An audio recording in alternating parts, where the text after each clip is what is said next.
बानी पीटीआई ने आज गुफ्तगू की है जेल में और कहना चाहिए थोड़ी जारहाना गुफ्तगू की। उन्होंने खास तौर पे जो अदलिया के ऊपर स्टांस लिया, उन्होंने कहा कि ये जो अदलिया के खिलाफ करने जा रहे हैं बिल्स की सूरत में, इसके ऊपर हम पूरी तहरीक चलाएंगे।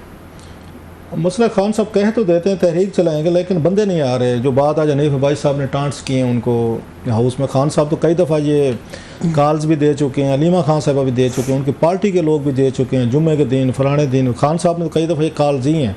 अब लोग बाहर नहीं निकल रहे, उस पर भी साफ ज़ाहिर है उनको फ़ील होता होगा कि जनाब के लोग जो हैं उनके जहन में था। और कई दफ़ा उन्होंने बांग्लादेश की उनको उम्मीद हुई थी, जब बांग्लादेश में इस तरह के स्टूडेंट्स बह रहे और उन्होंने हंगामे की हुकूमत का उन्होंने तख्ता उलट दिया, तो उन्हें लगा कि शायद अब ये टाइम है, इस पे ज़रा थोड़ा सा ये लोगों को बाहर लाया जा सकता है। लेकिन मैंने उस वक्त भी कहा था कि इनमें ये दोनों को सर्कमस्टांसेस में बड़ा फ़र्क है कि वहाँ पे हसीना वाजेद साहब 15 साल से बैठी हुई थी। 15 साल बड़ा टाइम होता है। पाकिस्तान में कोई फ़ौजी यहाँ पे हुक्मरान जो थे वो 8-10 साल से ज़्यादा नहीं रह सके, फ़ौजी हुक्मरान डिक्टेटरशिप, तो 15 साल से बैठी हुई थी। सो लोगों का मत थक जाते हैं लोग देख देख के पावर को, नंबर वन।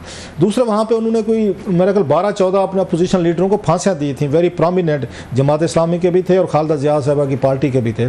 सो उसमें ब्लड शेड भी आ चुका था, प्लस इलेक्शन रिग्ड, जैसे ये 8 फरवरी वाले ये कहते हैं। वहाँ पर अभी जो हुए थे जनवरी वगैरह में, वहाँ भी इलेक्शन के बारे में यही कहा गया था कि टोटल उनकी पार्टी जीती थी, अपोजिशन के तो बंदे ही नहीं थे। आज़ाद वगैरह थे तो उन्होंने कहा जनाब आज़ाद भी नहीं के लोग हैं, माज लोगों को दिखाने के लिए नहीं कर दिया।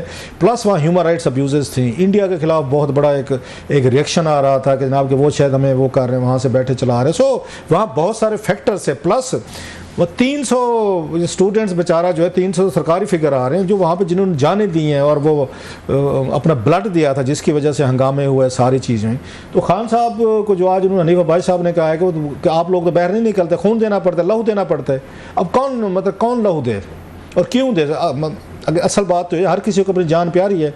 वो उसके बाद लोग देखते हैं जनाब को लहू हम दें, मतलब दुख उठाए फाख्ता भी अंडे खाएँ कवे, कि जब पावर में आते हैं हम किन किन लोगों को मतलब इक़्तिदार देते हैं। अब देख लें खान साहब ने अपने दौर इक़्तिदार में किन लोगों को उन्होंने आके पावर दी थी। अब भी देख लें KPK में देख लें, वहाँ पे जो चीज़ें आ रही हैं, मतलब करप्शन के। उस दिन हमारे साथ शहजाद इकबाल साहब से सुना नहीं था आपने कि तीसरी हुकूमत आ रही है, तीसरी हुकूमत में बहुत सारे करप्शन के उनके स्कैंडल्स आ रहे हैं और उनके वजीर एक दूसरे पर इल्ज़ाम लगे। चलो आप और मैं कहें तो कह देंगे छोड़ो यार, आप लोगों को कौन सुनता है, उनके अपने वहाँ पर आ रहे हैं।